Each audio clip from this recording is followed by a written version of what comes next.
Okay, so right off the top and happening right now, the U.S. and Iran stuck in a stalemate as a 60-day memorandum of understanding between the two countries comes to an end. Now, at the same time, we also have breaking news. President Trump amping up the rhetoric and has a new threat. So in an interview with Fox News, Mr. Trump threatened to bomb longtime U.S. ally Oman if the country gets in the way of U.S. efforts to reopen the Strait of Hormuz. At the same time, we also watch the war in Iran and its impact on our nation's military.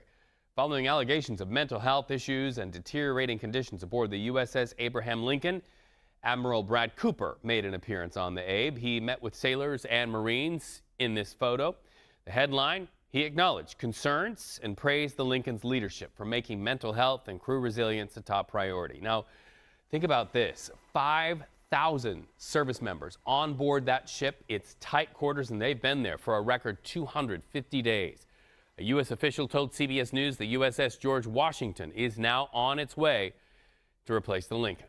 Tracking all of it, CBS News White House reporter Olivia Rinaldi at the White House. So first, to that threat from the president. What more did he say, and have we heard any response from Iran? Hey, Reed, it's good to be with you again. The president also said, as part of that Fox News interview, that the U.S. and Iran are actually having back-channel negotiations. Now, that's interesting because we know there really haven't been direct talks happening between the two countries since the Memorandum of Understanding and the ceasefire fell apart.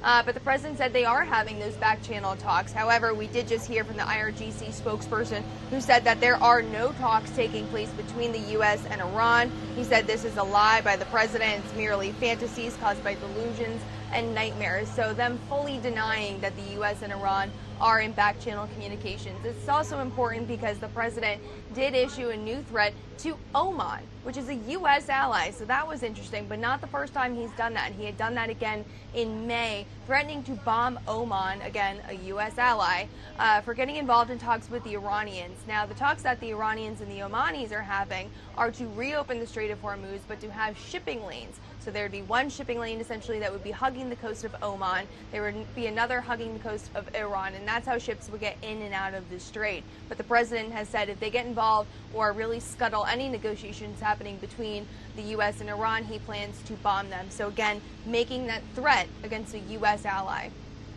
So let's talk about that other headline that we started the broadcast with, and that is, of course, the USS Abraham Lincoln. What do we know about the Abe's return, and then what happens to those sailors once they get a little closer to American shores?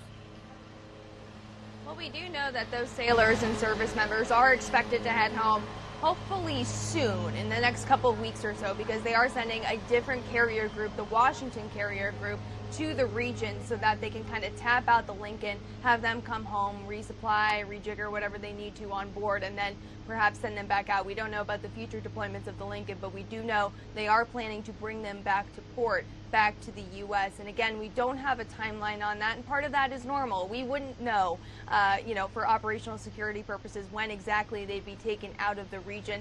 But unfortunately, they will be there for a little bit longer, just given the fact that we know there's been difficulty with some sailors on board, including one sailor who went overboard several weeks ago. So continues to be something that the Navy is watching closely, but we heard from the Secretary of the Navy who said this is war, and war is hell. So unfortunately for these sailors, they will be staying in the region just a little bit longer, but there is good news on the horizon. They will be coming home, hopefully relatively soon. All right, Olivia Rinaldi reporting live from a very busy White House this day. Thank you so much.